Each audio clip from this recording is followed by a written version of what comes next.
my all at? Get the henchman. Don't come down here no more. Holy whore. Woo. Since you want to keep calling. You had a child out of wedlock. Yeah, it's keeping count. I'm not. Other than that, man, life's good.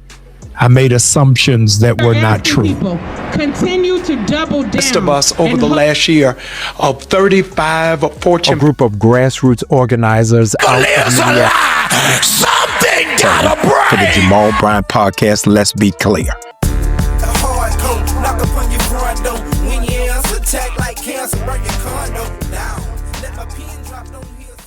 And straight like that, we back, man. Everybody doing out there in the world. Hope everybody doing well, doing swell. You dig me and what I'm saying? That's for me, myself. And now, I can't complain. I like to just keep it to myself, if you don't mind. You dig? We back in the building again, man. We got some particular things to talk about here on this particular podcast episode. You dig what I'm saying? Before we get going, man, if you like what I'm doing, like, subscribe to the content, give me an algorithm, and I will go accordingly, as I always say. Now, the topic of our conversation today, man, is something that, hey, I'm sure there's going to be some people out there that's going to take umbrage with what I got to say and who I'm talking about and how I'm going to talk about it, you dig? But, it's something that hits close to home, man, because, I was raised in the ways, you know what I mean? So I know what these characters look like, a full sail in the flesh, if you will, you know what I'm saying? Pause. But this one particular cat, he has rubbed me wrong here lately with some of his antics. And, I must say, I've always been suspicious of this guy ever since I first got wind of him. When I first heard him, when I first seen him, and not that it was just anything in particular about him, but, it's far too often, man, that the people of the cloth, you dig what I'm saying? They end up being some of the most untoward people out here in the diaspora, you dig me what I'm saying? And so, I hold a particular place in my mind for them. And, I say in a lot of my shows, I just don't understand how God would have favor over one individual over the other, and how to get to him and to please him. Or her, however you look at that. I just has never gave a lot of credence to that. And so, this fella right here, man, has crossed my radar. Because again, he has entered the spotlight and has been in the spotlight here for a couple of years. And, this is a little bit of how he got started out. Pastor Jamal Bryant has been one of the most controversial figures in the black church in the last 20 years. I remember when I saw him in the early 2000s on the Word Network. He was the proud pastor of the Empowerment Temple AME Church. Now, his father is actually the current or presiding bishop of the AME, or the African Methodist Episcopal Church. It is pretty much like the Rolls Royces of churches in the black community. Very uppity, very educated, and very high class. It's our version of the Catholic Church, if you will. The way he runs his church, he's very cool with the LGBTQ thing. He doesn't really come after that at all. He doesn't really come after anybody's sins. He wants to grow weed at the church. Are you going to drive here to the party? You can't.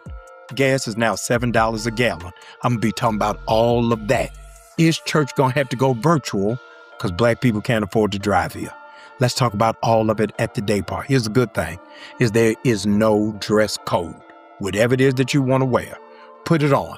It's going down. Who else got 2 Image Awards? I'm going to be talking about all of that, boss. Can eyes drive?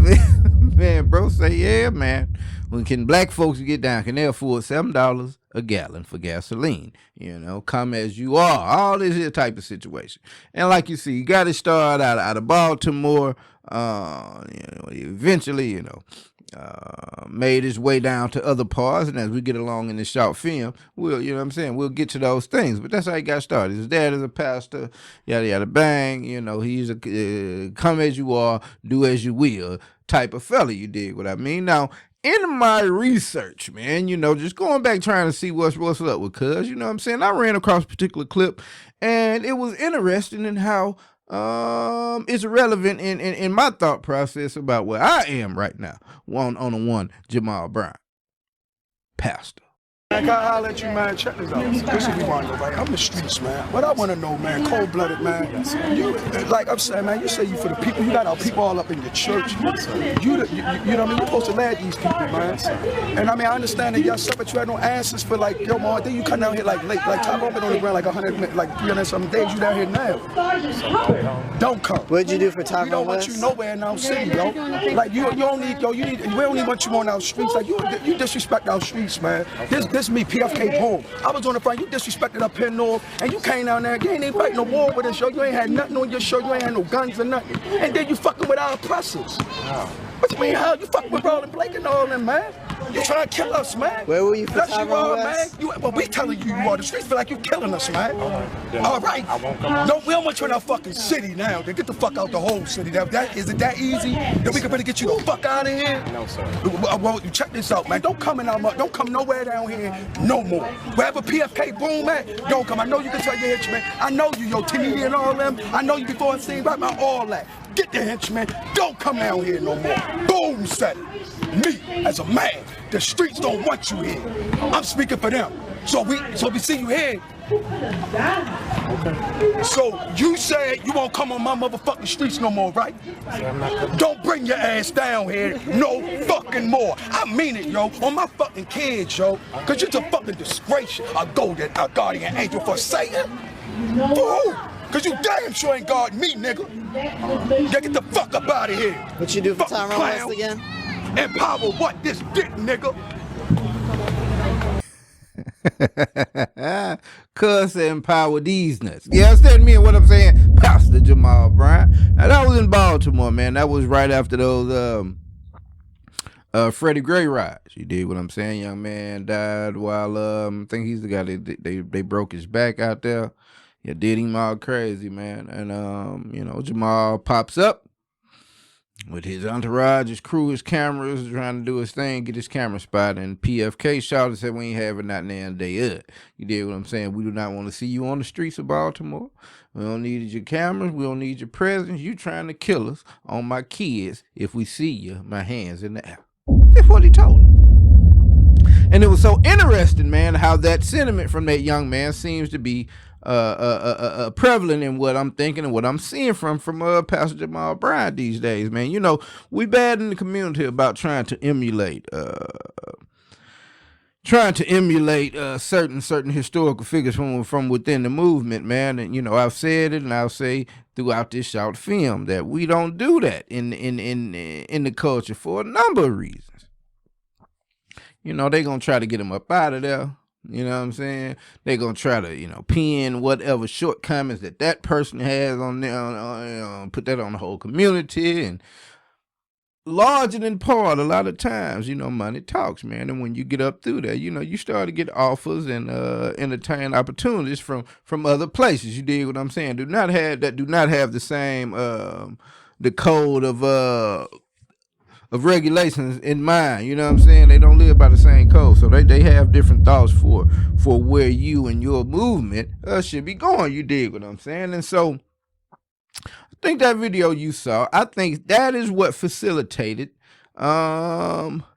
this whole move down to in and around Atlanta, Georgia. Walk us through what happened. I stepped rolling outside of my marriage and had a extramarital affair that ultimately ended in a divorce to an incredibly wonderful woman. Yeah, he got somebody else pregnant, and then he messed up again. He got somebody pregnant in LA and refused to talk about it. Then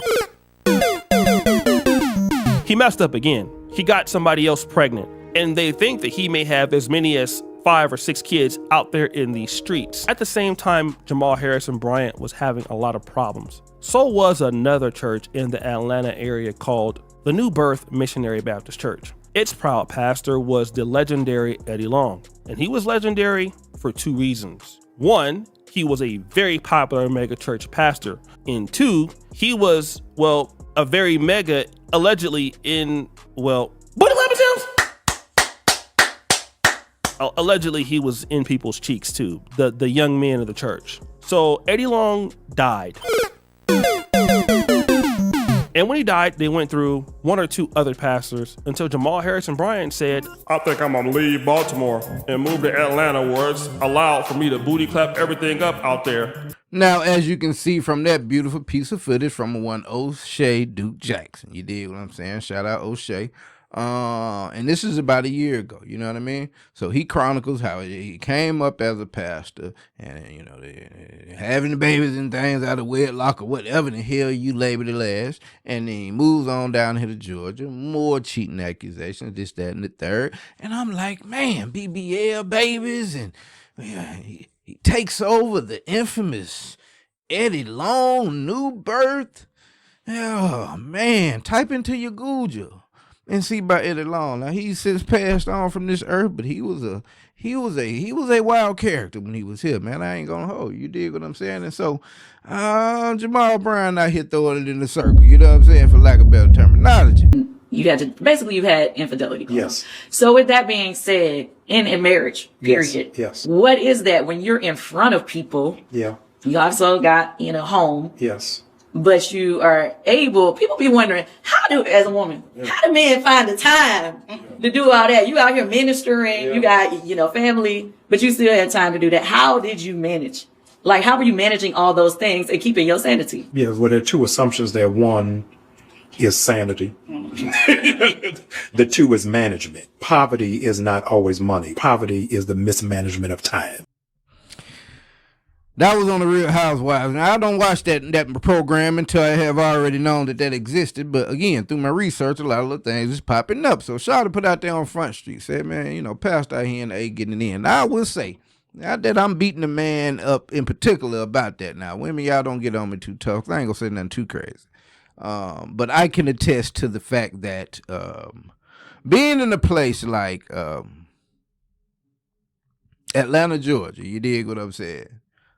Where the ratio of female to male is something outrageous. And I'm probably wrong about this number, but it seemed like in the streets, we say it's like 18-1. You dig what I'm saying? Because there's a lot of fellas over there, that don't particularly like the company of the fine female. Let's just put it that way. So, in my circle, we be like, it's like 18-1 out here. You dig what I'm saying? And Atlanta attracts the most beautiful. The level of upkeep is just something that's amazing around there. You know what I mean? There's really no bad looking chicks. I ain't gonna hold you. Because again, the level of upkeep is so evolved and brand new. Everybody, you know what I mean? Innovative, do creative, like Outkast, you know what you say. And so it's some bad ones, man. Oh my God. So, I'm not beating him up about that. I'm not calling him to the carpet because he cheated on his wife. Now, I am calling him to the carpet because as a man of God and leading people to God and how to get to the promised land and all that, if that's what he on, I guess he's just a prosperity preacher. Give to me and it will be bestowed back upon you and you'll have a Bentley too. That's how he go about this thing. You know what I'm saying? But people like him, that countless men, and I'm not cutting the men and women of the community, of the congregation, no slack because they seem to not want to have critical thinking skills in and of themselves. You dig what I'm saying? But I do have to hold the leader of these things in accountability and correction standings. You dig what I'm saying? So this is what we got to do now. I ain't saying nothing about the man in Atlanta because, like I said, it's a lot of guys over there on some other things. There's, listen to this. Even maybe some of the men's. That hasn't been confirmed, but I've heard rumors that even Jamal Harrison Bryant might be going that way. I don't know, though. That's just been rumored out there. And you said, Jack, that's a low blow, man. Don't go there. I'm just letting you know what O'Shea said, but then I did run across this right here. You got pretty legs, man. Oh, man. And they lanolated. Man, listen, I'm back working out. You put shea butter, jergens. Oh, you see that? They glowing in the dark. I'm just y'all zoom in. Do not skip leg day. Don't do that. Don't do that. Sometimes you got to remind people, like, it's okay, but the work has to be done. Oh, listen, it's evident. It pays off. You know what I'm saying? I'm back eating right, trying to live right. Yes. I done purged my tongue since last speaking with you. Yeah. So I don't curse no more. I try not to curse no more. Wow. I had a flare up the other day, but who's keeping count? I'm not. Other than that, man, life's good. Pastor Jamal Bryant is not keeping count but he is keeping his eyes open for pretty laminated legs of a one Cam Newton that's got a purge tongue. It's what you just heard in them seconds, what you just seen. What?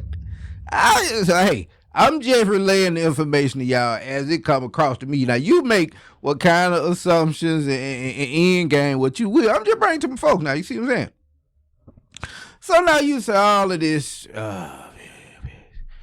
smoke, all this looking into Pastor Jamal Bryant. Why are we here? And I spoke on a little earlier about people want to be leaders of the culture. And, you know what I'm saying? Think they the new MLKs and all of this. You dig what I'm saying? And so now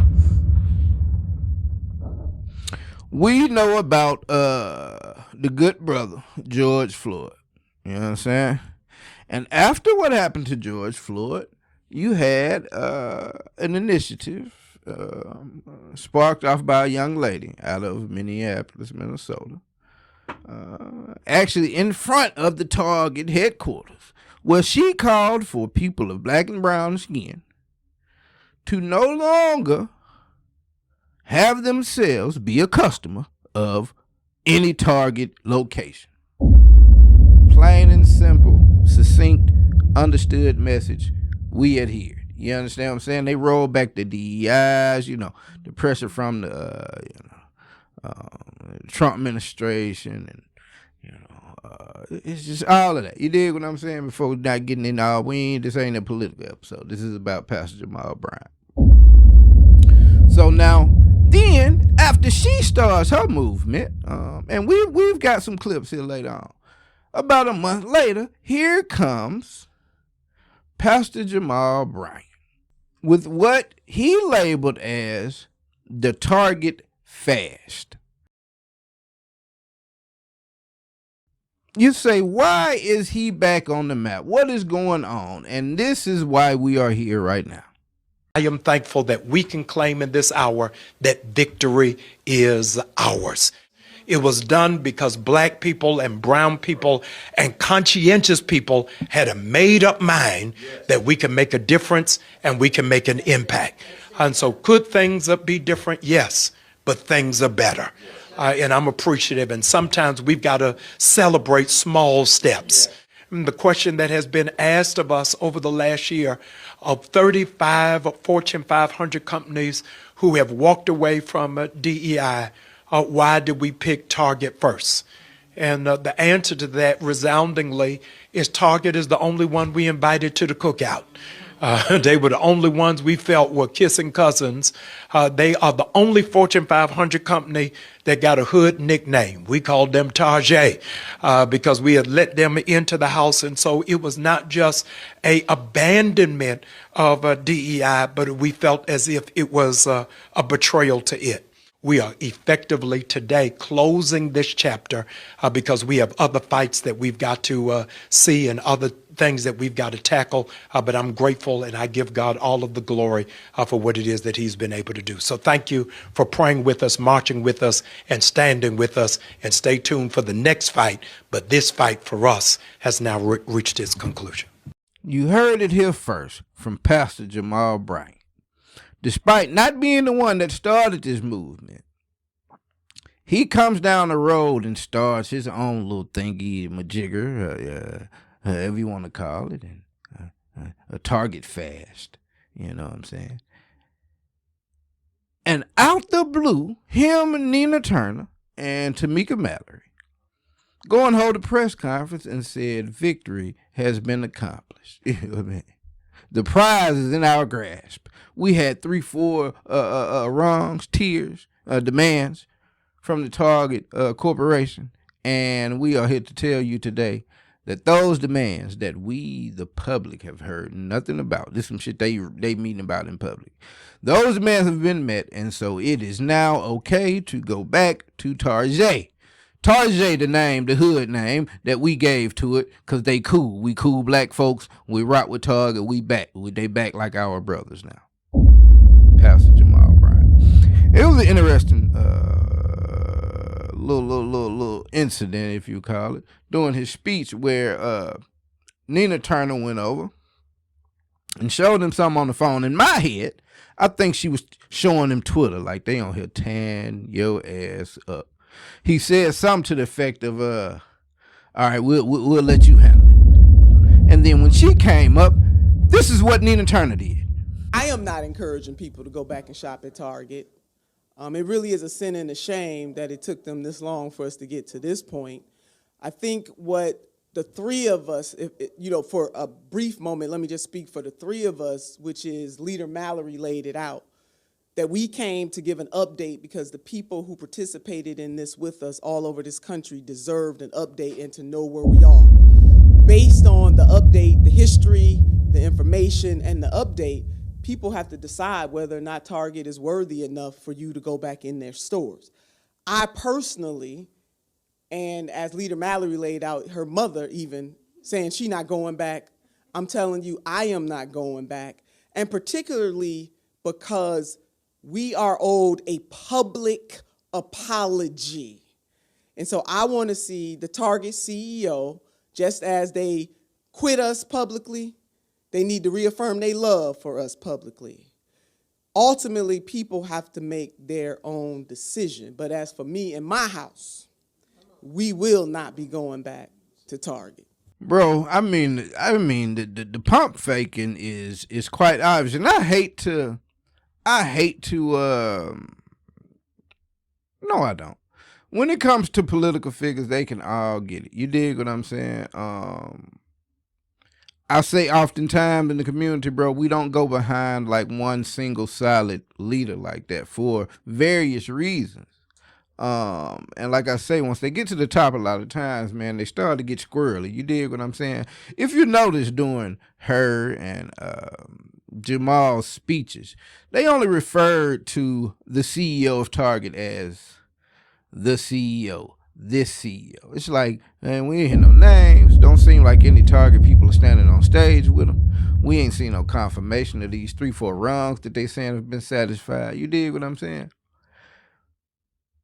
But you got to know, unless they just in the business of just, okay, let's go and just have a random press conference. They're not paying us to do this. There's no PR behind it.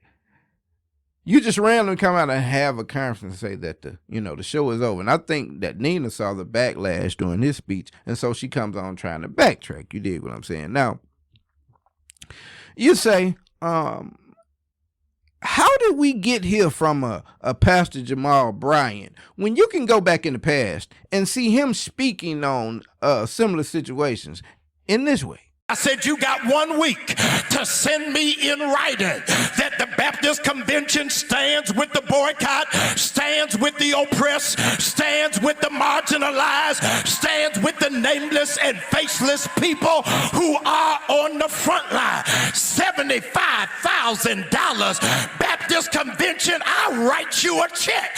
You can't sell yourself out for $75,000.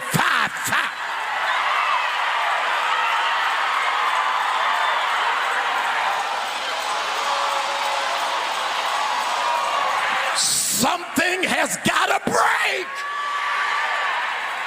Over the last couple of weeks, Target been playing in my face.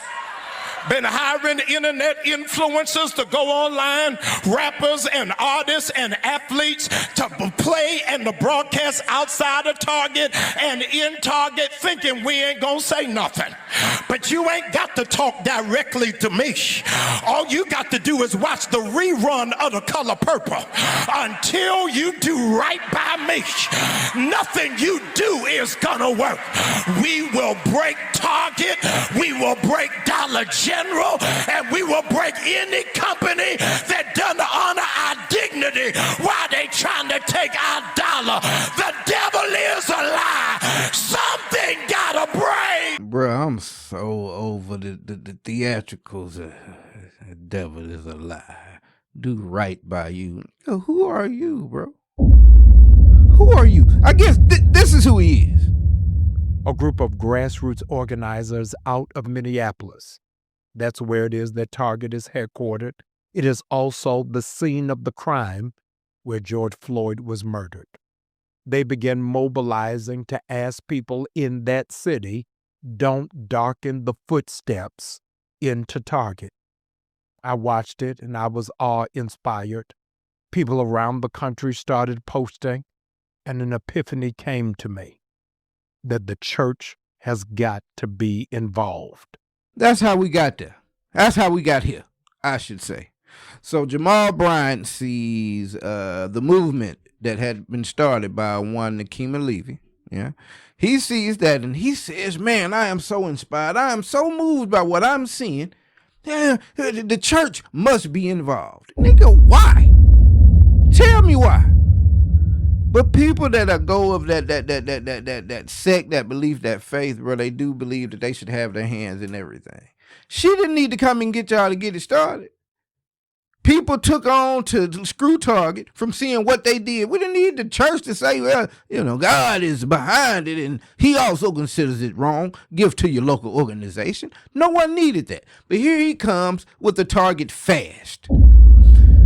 By definition, it was never something that was going to sustain itself. It was something that he just wanted to be satisfied at the end of the day. Nigga, don't nobody need Target. There's no reason to go back into Target. You can get the wares that you get from Target from any place. Go online first and foremost. But apparently Amazon and all that, but they didn't. They couldn't boycott them. They got to use Amazon. You know what I'm saying? You got to order them chandeliers and things for the church. You understand me? He said the Target fast is needed. And originally it was, wouldn't you know it, 40 days. 40 days and 40 nights. You know what I mean? Like the whole Ark situation. The rain for 40 days. So that's what he was going to liken his movement to. So in 40 days, I'm giving them 40 days to come to the table with what I want. Or what we want, which is them three. But if you hear their little interviews, which we're going to get into a little later on, it was a whole conglomerate called Death Row. They sitting around meeting. We ain't been seeing no meetings. Let Roland Martin tell it. He been updating the people ever since it's been going on. I don't know that that's true. But we know that Roland was also trying to organize and we'll get to that. So yeah, maybe he was supposed to be like the spokesman because he's like, watch my show if you want to know what was going on. Well, why couldn't they hold regular conferences like they did when they come out and declare that it's over? But again, I didn't speak the name of the originator of this thing for a particular reason. I wanted to get down to the end and let her introduce herself. You understand me? We are asking people continue to stand with grassroots leadership in the state of Minnesota, where Target is actually headquartered, and not clout chasers, not fake pastors, not fake activists trying to co-opt our work. These people have received awards from the National Association of the NAACP and the Route 100 for our work. So they have no credibility. They don't speak for us. They didn't stand in the gaps for us when George Floyd was killed or when Operation Metro Surge happened. We stood for us and with the community. We speak for us, and we will never sell out our community for crumbs or a seat at Target's corrupt table. So we are asking people, continue to double down and hold Target accountable. The boycott continues. It's been a year and I'm grateful. They didn't think we could do it, but we did. History has just been made.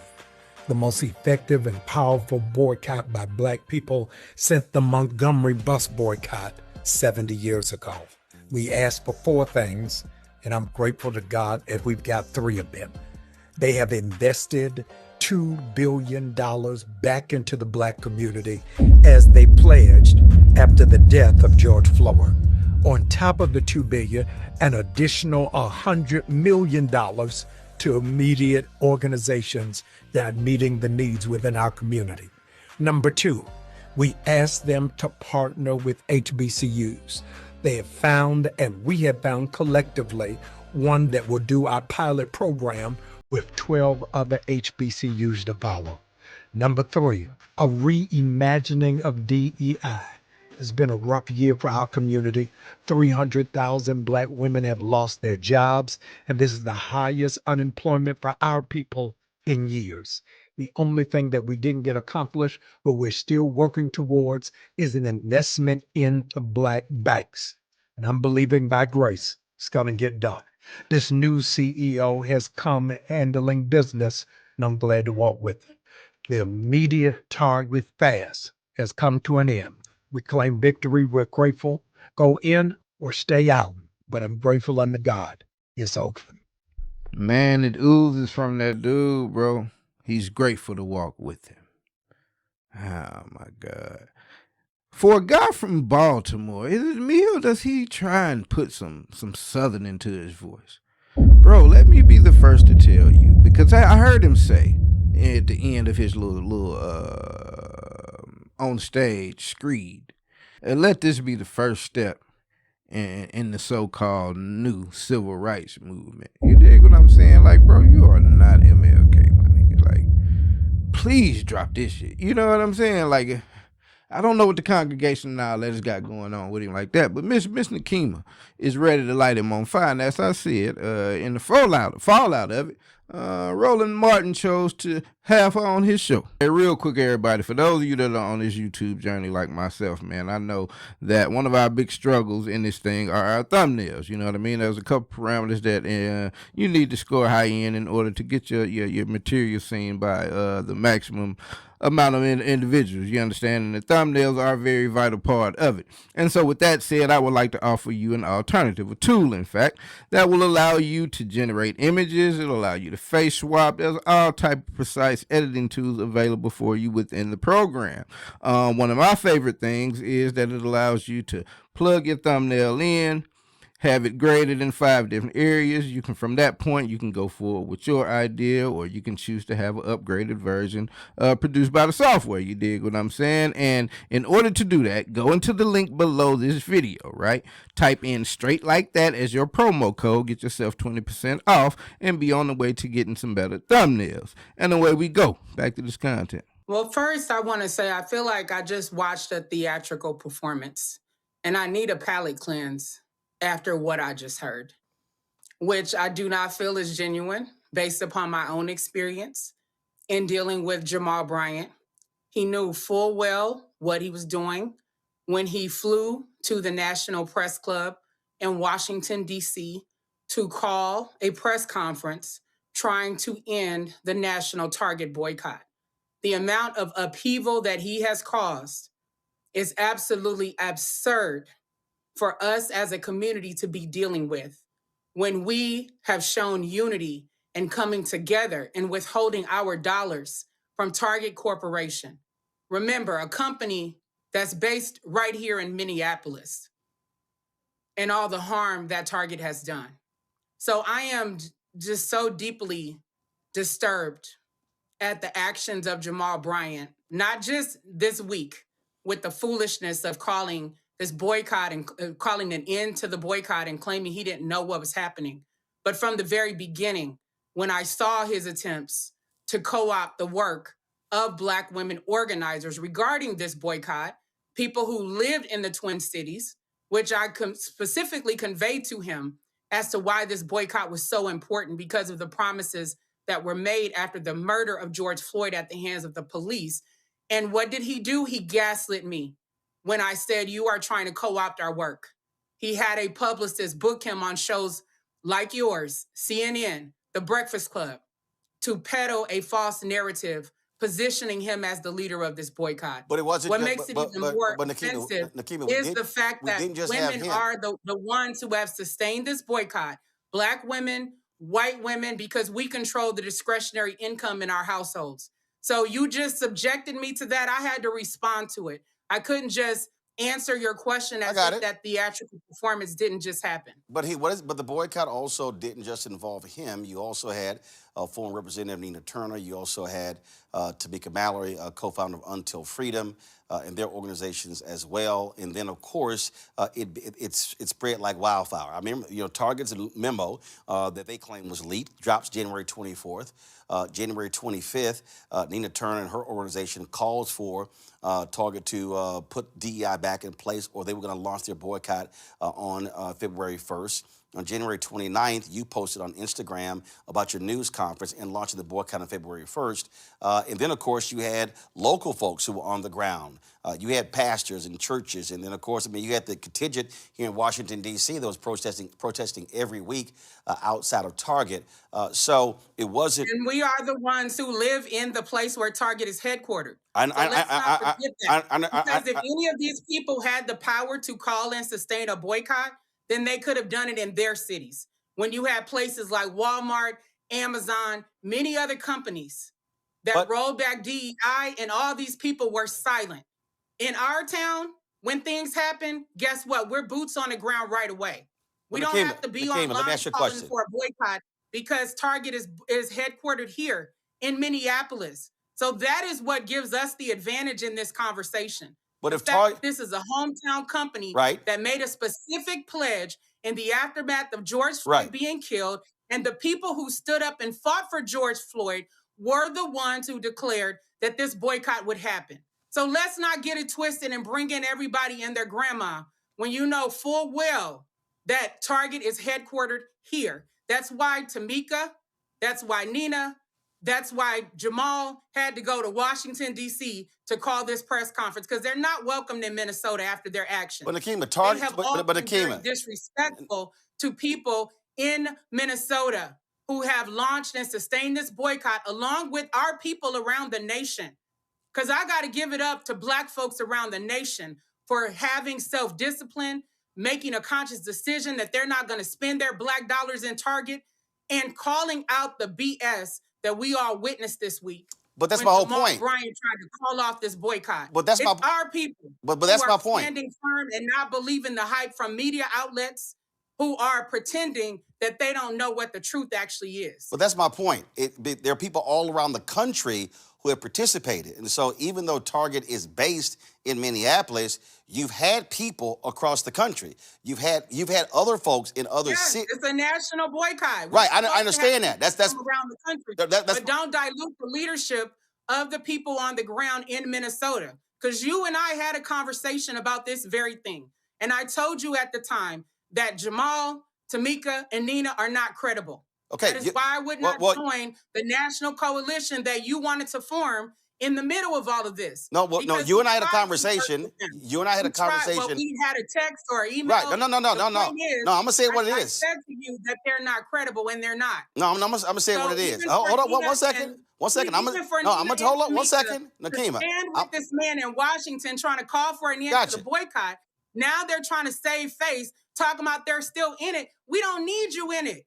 Go find something else to do with your time that doesn't involve confusing Black America at a time like this. How can you stand with this man in Washington, then turn around and say, oh, I'm still boycotting. Oh, my organization.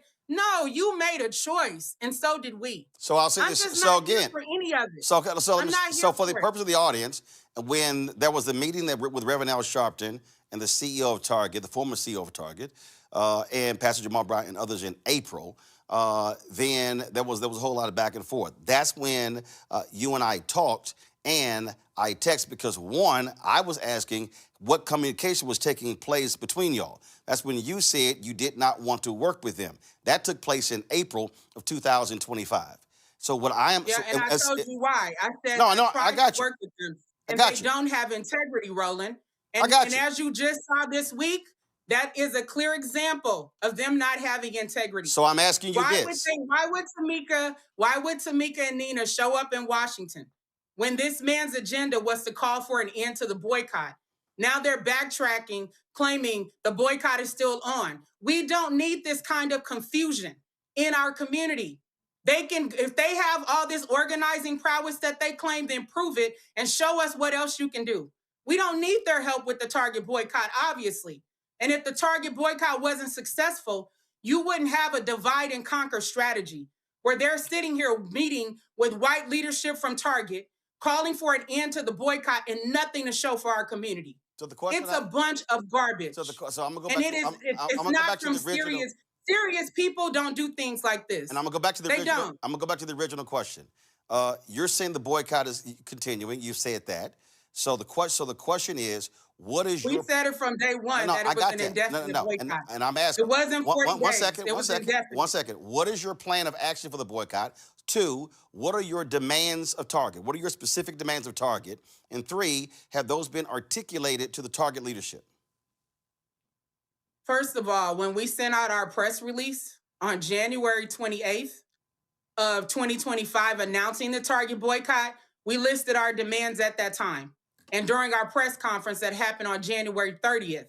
And as a matter of fact, 2 of our demands wound up on the targetfast.org website because of the trickery of these people involved. So that's number one. One second. Nakima, 1 second. For the people who don't know your press release, what are those 2 demands? Well, the first one is that the most obvious one is that Target reverses its decision to roll back diversity, equity, and inclusion. That should be obvious.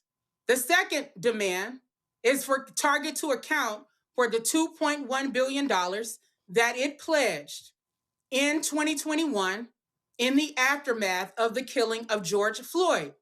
Our third demand has to do with Target's involvement in increasing the incarceration rate in Hennepin County, Minnesota, leading to a young man by the name of Mahdi Ali, a young immigrant who at 16 years old wound up in prison for 2 murders he did not commit.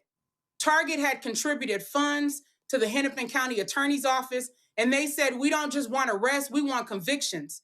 And then they sent 2 forensic analysts to testify at his trial, leading to a wrongful conviction of a young man of color. This man is now over 30 years old and still in prison for murders he did not commit. Target needs to make amends for all of these things. So when I'm on your show and I'm talking seriously about these issues, it's hard for me to ignore people who are unserious when it comes to accountability, when it comes to truthfulness, when it comes to holding the line for Black America. That is what we have experienced. So even for me to have to sit there and listen to this man go on and on and on with the theatrical performance before I came on you to talk about something real is offensive. And I'm just tired of it. We have bigger fish to fry in the Black community. We're dealing with the attacks by the Trump administration. We're dealing with ICE busting down people's doors. We're dealing with them trying to erase Black history. We're dealing with hundreds of thousands of Black women who have been unemployed since Trump took over again. And now here we are in the midst of all of this, dealing with some foolishness that didn't even have to happen. So no, we don't need Tamika or Nina involved in any further organizing around the Target boycott. They helped to make this mess. They need to take that energy and go with Jamal and do something else. So the question is, who is allowed to participate? So if there are other organizations, everybody else. No, 1 second. One second. Hold on, Nakima, 1 second. If there are organizations, if they're out there who want to participate, what is the process to bring them into the fold? They're more than welcome to participate. The process is to continue getting the word out that the boycott is still going on. Here's my point. Individual communities.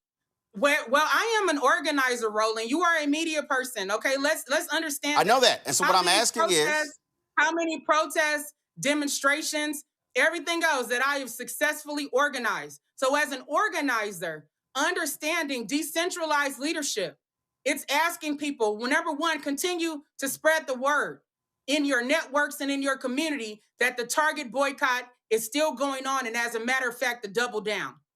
Number 2, if people want to organize actions within their community, whether it's a demonstration outside of Target, in Target, letter writing, please do that. People can know how to participate, and they have been. My problem comes in when you have people positioning themselves as leaders who have a completely different agenda to co-opt, to cause confusion, to call off a successful boycott. Why are you involved? You made your bed at the Washington, D.C. Press Club. So the reason I asked the question, the boycott was over. Why are you continuing to be involved? That's my question. The reason I asked the question, because you just said decentralized. And so if there is somebody else out there if there's somebody else out there, another organization who decides to do it, and then all of a sudden, let's say they start taking meetings with Target. So what I'm asking is, if you're saying, hey, we're leading this boycott, we're Minneapolis based, how do you want to communicate and convey when it comes to strategy, when it comes to doing all of that with other folks who are getting involved, as opposed to them doing whatever it is they want to do? Because if that's the case, you may find yourself in the exact same situation we're in right now. So how we won't find ourselves in the exact same situation, because the vast majority of the people helping to lead in their cities actually have integrity and are operating with integrity. Did you see any of them calling a press conference in Washington, D.C. trying to end the boycott? No, what you see is collective action.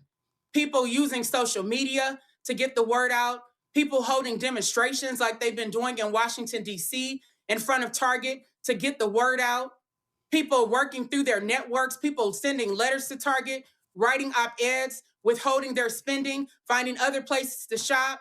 Even when Reverend Al Sharpton was taking people into Costco as a part of the strategy. That is not the same as what Jamal Bryant, Nina Turner, and Tamika Mallory have done. So please don't try to conflate the two. No, I'm not. No, actually, I'm not conflating. I'm not conflating the two. I'm not talking about organic organizing, which is what people are doing. And some people have taken meetings with Target. And that's fine and dandy if that's what they want to do. It doesn't mean that there's going to be an end to the boycott simply because someone takes a meeting with Target. We were offered a meeting with Target, and you know what we said? We will only meet with Target if the starting point for the conversation is them reversing their decision to roll back diversity, equity, and inclusion. If that is not on their agenda, you're not going to waste our time. We're not playing these games with these people. We are winning as a community. So why would we retreat and suddenly end a boycott that is actually successful and powerful and is mobilizing our community? So I'm encouraging people to get involved with the boycott, but to have good intentions, to operate with integrity, and to be truthful. Have y'all communicated? One second, Nakima. And I've got 2 more minutes because I've got 3 guests waiting. The question. Well, you spent 10 minutes letting us watch the theatrical performance first of all, of Jamal Bryant. You would have had more time if we had listed it on that. Nakima, first of all, this is my show. And I covered that today. No, Nakima, one second, Nakima.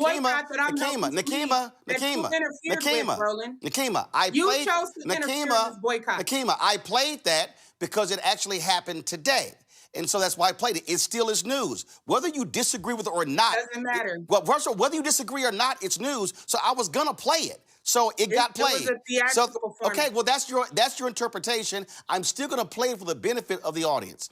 The question is this here. Then you could have played it at a different time. No. Because I don't want to waste my time listening to that Nakima, well, guess what? I played it when I played it because it led into the conversation. Now, Target has a new CEO. Target has I made the decision. Well, guess what? I did it. I played it. Nakima, I already played it. Here's my question. It was a waste of time. Well, no, it's a waste of time arguing back and forth where I can ask the next question. And the next question is this here. As a new CEO of Target, has your organization communicated with him as it relates to a meeting to address your specific demands? Like I said, Target reached out. And I said specifically, if the new CEO or the previous CEO? The new CEO. Got it.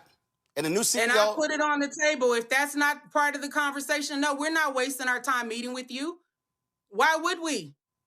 If you're not going to listen to what Black America, what women, what the LGBTQ community is asking you for, which is basic dignity and respect and not to capitulate to the Trump administration, then what do we have to talk about?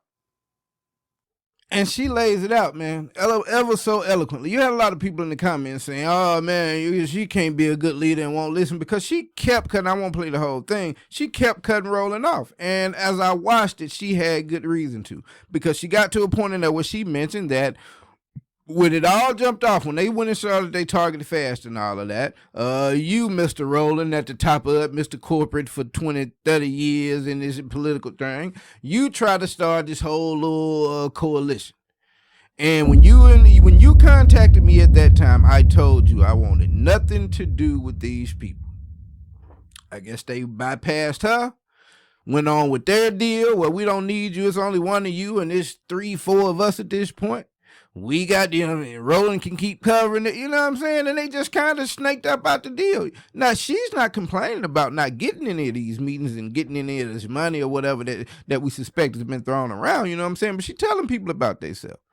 And Roland's like, he tried to get a gotcha moment. Like, okay, well, tell me what were your initiatives and have they been entertained? You know what I'm saying? So basically trying to play like you was just out there talking, telling folks to be mad at Target and you ain't had no plan and you ain't had no way of getting your plan in front of people. That's basically what he was trying to play on. You dig what I'm saying? And trying to make it to where, he goes on to try to explain in his other interviews, like, well, you need other people within the movement. Nigga, we don't need, but it's only one Target stores. It ain't a Dollar General brand Target store. You know what I'm saying? It ain't some Target stores in a particular part of the United States where we're like, well, we gonna hold them out of the boycott. Nigga, Target is Target. We saw what happened. We saw somebody make a staunch push, create a hashtag for whatever you may call it, and we stopped attending Target and spending our money. We didn't need Jamal Bryant and Nina Turner and Tamika Mallory to start up another chapter. If that was the case, we needed one in every state. It would have been 50 at least. Then what about the towns? We didn't need all of that. We got social media and we saw it, bro. So it's just when you go into the history, man, of these prosperity pastors, bro, that start to want to lend their name towards politics. And MLK wasn't a prosperity pastor, but, it's seemingly people on both sides of the aisle politically, I don't know. You look at some circles and they talk about MLK like a dog, but they seem to want to cozy up to MLK because he was the guy that's saying, hey, just sing and boycott our way to the promised land. I was more of a Malcolm X guy myself. You dig what I'm saying? But it's odd, man, how the big time religious leaders in the community try to assume the role of an MLK and leader of the people. But again, I say, those people in this congregation, they look up to him and they give him his tithes and office and all this, that, and the third, that, God doesn't spend money. So I don't know where they think their money is going. But to them, yeah, he can be all of that, bro. But on the outside, man, looking in, the culture does not rock like that because too many times you can look at them and see this kind of behavior. You know what I'm saying? Now, who are you to set up an organization, be taking backdoor meetings, cut the originator out of it, then jump your ass on TV talking about it's over, our demands have been met, demands that the community don't know nothing about? That sounds like a check done been cut. And then you jump out here talking about you misread the room. I made assumptions that were not true. And I wanted to apologize to you for being a leader that was out of touch with what it is that the community wanted and sensed what it is that the community were demanding. It's much greater than those four. And I've heard you overwhelmingly so. And not having a good read of the room, I take full responsibility of. It never fails, bro. I hate to be the bearer of the bad news for it, but I don't really know what it is, the kind of mental makeup that makes a person just totally beholden to their pastor and just hold them in highest regards and infallible, especially somebody with the past of such individuals. You dig what I'm saying? And it amazes me how many niggas go to jail, prison, and now they come out and they know God better than anybody else. Now, nigga, you went in there and read one of probably the only books they let you have, and you latched on to the one thing that people had to give you a benefit of the doubt for, because God changed Subeculum or whoever some name is in the Bible, changed him from a bad man to a good one. So we got to give little Joso the benefit of the doubt that he went to prison and became a changed man. And listen, God works through the most forsaken. Nigga, get your ass out of here, bro. I just don't get that whole thing. And so, people like this, man, that team seem to be the one to be camera whores, attention whores, and all other kind of whores, if you look at some of the material that's out there. I just find them incredible people, man, and not in a good way. You dig what I'm saying? And I thought it was necessary to bring this together, man, because I wasn't a frequenter of Target. I most certainly had my radar up to stay away from Target and to stay away from what I view as overall charlatans to the game, man. And so you do with that what you will, but stay tuned to these people trying to sell you the way to the promised land, bro. And analyze them and see if you view them as a viable candidate for this said promised land. You dig what I'm saying? And maybe we won't end up here again talking about somebody doing stupid shit down the line, but I fear that we will. But until then, it's been straight like that. I'm out. Look, up in the sky, it's a bird, it's a plane. The Jack Travis, Lord Dungeon Dragon, spit that flame. Raise whole cities, your building can't